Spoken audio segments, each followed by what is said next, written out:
Hello everyone, this is Debbie and I'm here today with my tutorial on making this vintage stationery box. Really gorgeous and a fun project to make. So anyway, this box I featured in a video probably a couple of weeks ago. I uploaded that, and it had 4 different projects that I completed using the Graphic 45 A Lady's Diary. Go ahead and check that out. I'll try to post that link down below so you guys can view that. Really nice projects. So anyway, with this project here, I have made it with a medium weight chipboard, and that chipboard I did as well upload a video on cutting chipboard and the chipboard that I use, which is from joannes.com. So check that out too. It'll help you out with this project. So what we do is we go ahead and open the lid of this box, and up here I have added a band that accommodates a pen. And then on the inside we have some file folders, and these would be maybe to separate your different cards or correspondence pieces that you want to keep in this box. I also cut a bookmark mat, whatever you want to use this for. Maybe you could use it to add addresses or, I don't know, birthdays, anniversaries, whatever on the back. And that would be matted, and then I attached it with a paper clip. And the inside of the box is all done nice and neatly as well. Okay, so what you're going to want to do first is we are going to go ahead and make the base of the box. And the base of the box will look like this. I have the one that will be identical to the one I just showed you here. And so there it is. So your box will look just like this when you're done. And over here I have added a decorative edge.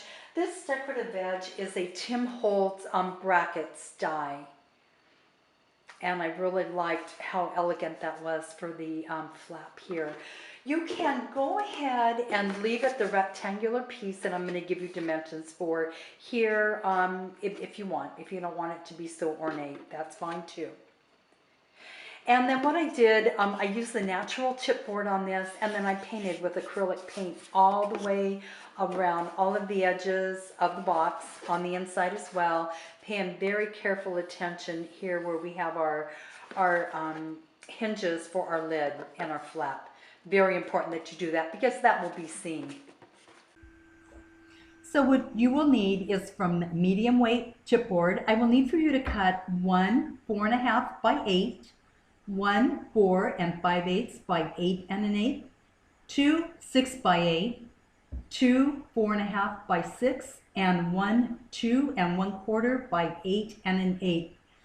Then you will need to cut from cardstock 4 1.5 by 8 1/8, 4 1.5 by 6 1/8, and 2 1.5 by 4.5. And I have mine already pre-cut here. Some of them are already attached as I was trying to get a little organized. So I do have some hinges that are attached to some pieces. But let me tell you about the hinges right now. Your hinges are 1.5 inches wide. And we need to turn that into a hinge. So what we're going to do is go ahead and get your scoreboard, and you're going to score it at 3/4 of an inch. Okay, you're going to do that on absolutely every single one of them, and then fold them so you have this nice little V piece right here. Let me get rid of that. I don't need it any longer, but if you guys need to go ahead and stop and score all of your pieces, go ahead and do that right now. All right, now what we're going to do is I want to make these hinges into a really nice V shape. And so how we're going to do that, and oh, here are my other hinges. Okay, so how we're going to do that is we're going to take it with the selvage or the open piece right here, and your fold over on this side. You're going to go ahead and cut a diagonal just from here over to the point. I don't know if you can see that with all that black in the background. You might not be able to see what I just did. So you went ahead and you made a little arrow shape. So do that to all of your, what, 10 pieces, I guess, 10 pieces of hinges. So here we go, open here, fold over there, and go ahead and do your diagonal cut. There it is. So both ends will be a diagonal point there. Okay, so now when you're done doing that, we're going to go ahead and assemble the box.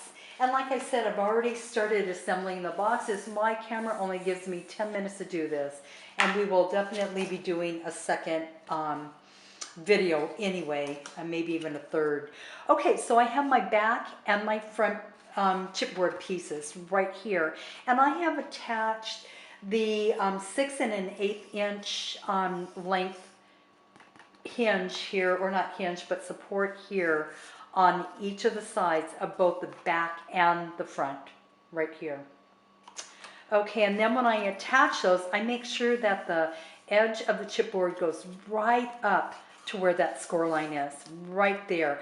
Because what you're going to want to do next is you will have the side pieces, and those will be attached to the sides of, on your back. And that will overlap or actually rest on top of the back piece. So go ahead and attach all of those pieces right now. So you will have your side pieces on your front and your back chipboard pieces. Then on the back piece, you're going to go ahead and attach the side pieces on both sides of that. And I'm going to do that right now with you.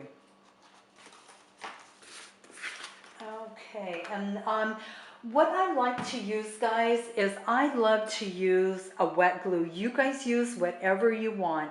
I know some people like to use the double stick tapes, the red tapes, whatever. For this project, I don't like to, because I like to be able to move my piece if it's not positioned quite right. But I will tell you that this glue, when it is dry, you're going to have a hard time getting the pieces apart as well. So go ahead and glue your hinges. And like I said, I'm going to be using the liquid glue. You guys use whatever you want. Right there. And the side pieces will go right on top. Making sure that you have these edges right here flush. Make sure you have that perfectly flush, top and bottom. And you can use your brayer as well to make sure that you really have that down. And when it's opened, you're going to have an approximately a 1/16 of an inch gap here. So that way you'll kind of know that you're right where you should be. That would be about the thickness of your chipboard here. But that's going to rest right on top of that back piece.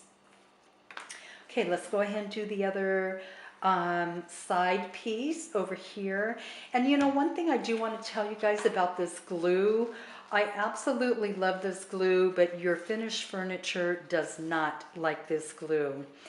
I've ruined one piece of furniture using this glue before I had a clue that it was not good to use on your finished furniture. So be real careful with that. That's why I'm using this really ugly little mat underneath this.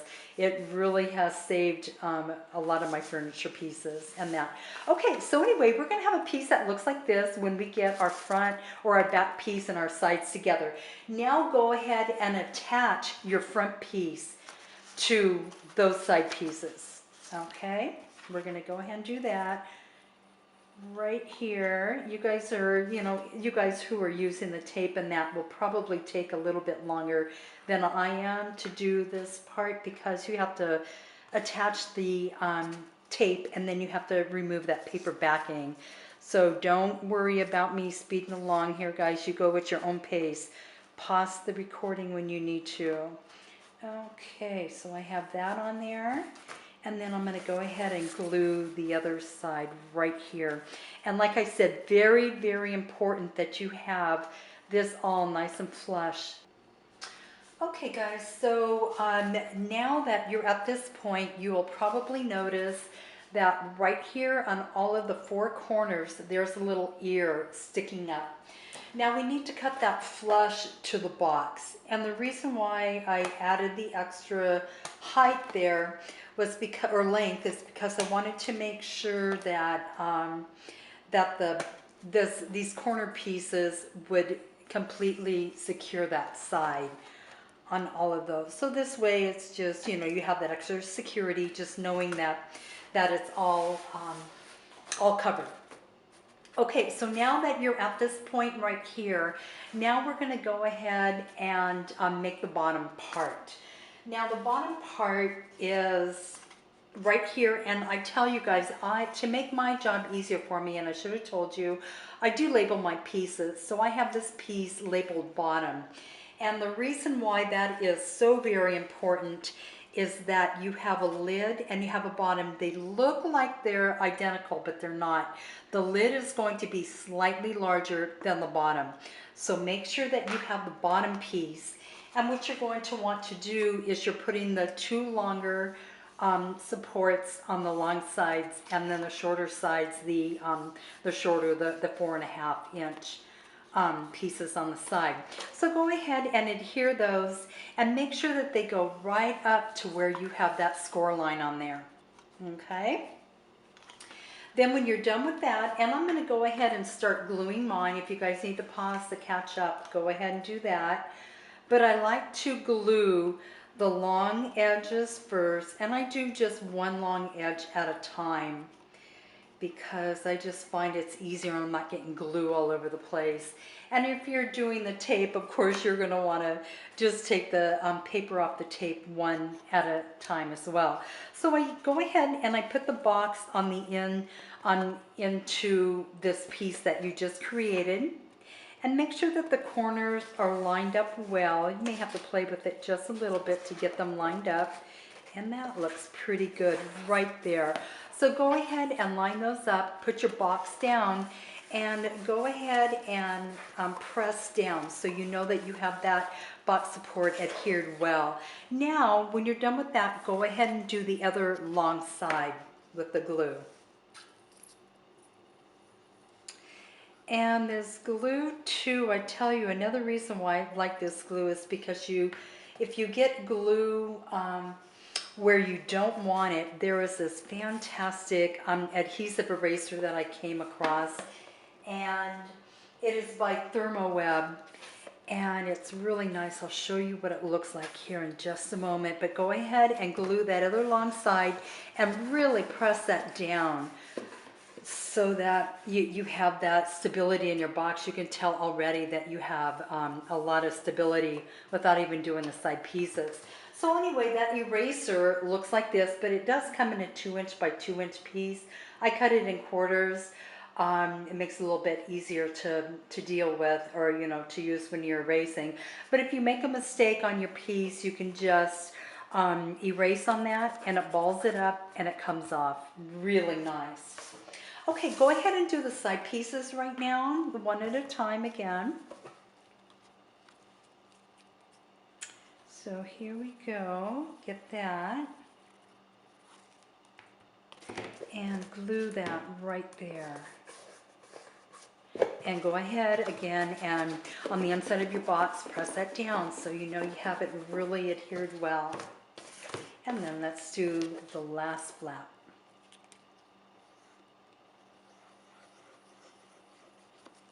And I'm being messy with my glue today, but that's all right. I have my handy dandy eraser I can use. So go ahead and get that down. Okay, now that we're done with that part, now we're going to go on to the lid. And like I said, the lid is a little bit larger than the bottom, so make sure that you have the right piece for that. Okay, so here it is, and I did label mine lid. And you're going to have the flap as well. So those are all going to be adhered with the long 8 1/8 inch hinges on that. So go ahead and glue, add glue or tape, whatever you're using, to one of the flaps there, and then add that to your lid, like so. Even it up. This piece right here will fit nicely because it is the same length as your lid piece. And make sure that's adhered really well. Then go ahead and get your other hinge here and glue that.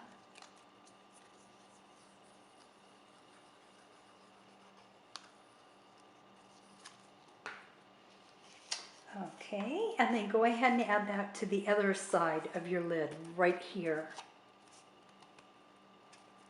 Okay, perfect. And of course, making sure that that lines up too with your fold line. So you'll have a piece that looks like this.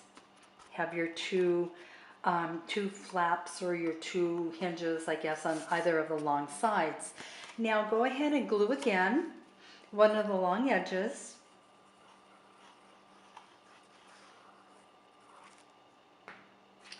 And then grab your flap and put that over here. Oops, let me get back in frame again. Add that right here on the edge. Okay, so this is what it's going to look like. And make sure that those are evened up there. Perfect. Okay, they're even on both edges. So this is what you're going to have. You're going to have a piece that looks like this. You have a little hinge up here, then you have your lid, another hinge, and then your flat piece right here. Okay, now to attach that to the box, you're going to glue on that last hinge piece, like so. And then I like to put my lid on top of my box, and it doesn't really matter front, back, whatever, they're both the same size. But I like to go ahead and put it on the top, making sure that it's even on both sides. There will be about 1/16 of an inch, maybe slightly larger than that, on either side. And then I press that down onto the back when I know that I have it where I want it to be. Yeah, I think that'll work well. Okay, perfect. Okay, and then go ahead and open it again and then press down here so that you know that's stuck well, because this is the lid and it's going to be used a lot. So you want to make sure that it's on there well. Okay, so there's the box. This is what your box should look like, somewhere like that, about right now. And right in here, like I was saying before, this area right here will be seen. So if you're using glue like I did and you're messy like I am, you're going to want to go ahead and take that time to get that glue out of there. Super easy to do that with this eraser. You just go back and forth and it does ball up, and it will, you can take it right off of there like that. Okay, I'll get back to that in just a moment. But for right now, I wanted to show you the papers that I did use. The Graphic 45 papers again. And the names of the paper are right up here on the top. So you will need one of a lady's diary. You will need one of afternoon tea. And you will need two of La Gazette. And two of focal point. Okay, so those are the papers that you're going to need to make the box like mine. If you guys want to make different papers, choose maybe 3 different papers that you like that go well together. Two of them and one of the other. And then as well, you may want to start collecting flowers and ribbons, and I have this little marabou feather, I have leaves, and then of course the feet. And the feet I did get at Hobby Lobby. And then a couple of little other metal embellishments. This I put on the flap, and then I have a magnet. I'll show you guys about the magnet. And then a little stick pin. But anyway, guys, that's what you're going to be needing to complete your box, and we'll get to that in just maybe a day. All right, thank you so much. Have a great day. Bye-bye.